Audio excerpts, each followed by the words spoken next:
2024년 12월 7일 대한민국의 정치사에 또 한 번의 중요한 이정표가 세워졌다. 윤석열 대통령 탄핵 소추안이 대한민국 국회에서 제적 정족수 미달로 불성립되며 자유민주주의와 헌정질서를 지키고자 했던 국민들의 의지가 빛을 발했다. 이번 표결 결과는 단순히 정치적 승패를 가르는 사건이 아니라 대한민국의 헌정질서를 파괴하려는 세력에 대한 국민적 저항과 자유민주주의를 수호하려는 의지가 결집된 결과라 할 수 있다. 대한민국의 자유민주적 헌정질서를 지키는데 사활은 건 윤석열 대통령에 대한 탄핵 시도는 그 자체로 헌정질서의 근간을 흔들 수 있는 심각한 사안이었다. 대한민국은 자유민주주의를 근간으로 삼고 있는 국가로서 헌법과 법률에 의해 운영되는 체제를 유지하고 있다.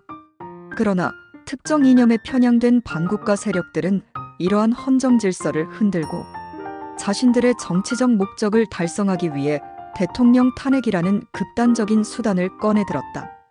탄핵 소추안은 법적 근거나 정당성 없이 대통령의 헌법적 책무 이행을 정치적으로 왜곡하려는 시도로 해석될 수 있다. 특히 윤석열 대통령은 자유민주주의와 법치를 지키기 위해 혼신의 힘을 다해왔으며 헌정질서를 파괴하려는 세력과의 투쟁에서 원칙과 법률을 준수하는 리더십을 보여주었다. 이러한 상황에서 탄핵 시도는 오히려 헌정질서를 지키려는 대통령의 정당성을 훼손하고 대한민국의 법치주의에 도전하는 행위로 비춰졌다. 탄핵안은 재적 의원 300명 중 3분의 2인 200명이 찬성해야 가결된다. 표결에는 더불어민주당 등 범야권 의원 192명, 국민의힘, 안철수, 김상욱, 김혜지 의원 3명 등 195명만 참석했다. 이로써 윤석열 대통령 탄핵안은 재적 정족수 200명 미달로 불성립되었다.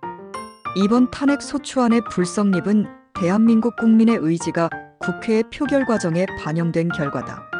국회 내 많은 의원들은 탄핵안이 법적 근거와 국민적 지지를 결여한 무리한 시도였음을 인지하고 이에 동참하지 않았다. 이는 국회가 대한민국의 헌정질서를 존중하며 법치주의를 훼손하려는 시도에 강호히 맞선 결과라 할 수 있다. 특히 이번 결과는 윤석열 대통령에 대한 지지를 표명하며 자유민주주의를 지키려는 국민들의 의지가 중요한 역할을 했다. 전국 각지에서 탄핵 반대와 자유민주주의 수호를 외치는 국민들의 목소리는 정치권에도 큰 영향을 미쳤다. 국민들은 대통령을 지키는 일이 단순한 정치적 대립을 넘어 대한민국의 더 나은 미래를 위한 선택임을 직감하고 행동에 나섰다. 이번 탄핵 소추안 불성립은 단순히 한 번의 표결로 끝난 사건이 아니라 대한민국 헌정질서를 지키기 위한 자유민주주의 수호의 중요한 사례로 기록될 것이다. 종북적이고 좌파적 성향을 가진 반국가 세력들이 대한민국의 근본 가치를 훼손하려던 시도는 국민의 의지와 국회의 결단으로 좌절되었다. 이는 대한민국이 법치와 자유민주주의의 가치를 기반으로 여전히 단단히 서 있음을 세계에 알리는 계기가 되었다. 대한민국은 역사를 통해 외부의 침략과 내부의 혼란 속에서도 자유민주주의를 지키기 위해 끊임없이 노력해왔다. 이번 사태 역시 대한민국의 자유민주주의를 위협했던 파괴력 있는 도전 중 하나였지만 국민의 단합된 의지와 헌법적 절차에 따른 대응으로 이를 극복할 수 있었다.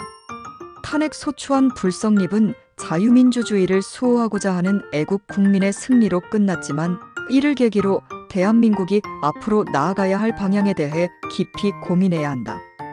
헌정질서를 흔드는 세력의 도전은 언제든 다시 발생할 수 있으며 이를 막기 위해선 자유민주주의의 가치를 더욱 공고히 다지는 노력이 필요하다.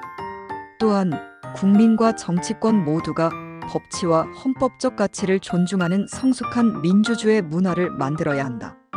이번 사건을 계기로 대한민국은 단합된 국민의 힘으로 자유민주주의의 미래를 더욱 밝게 만들어 가야 한다. 2024년 12월 7일은 대한민국이 헌정질서를 지켜낸 날로 기억될 것이다. 이는 윤석열 대통령의 노력과 이를 지지한 국민들의 의지가 만들어낸 역사적 승리였다.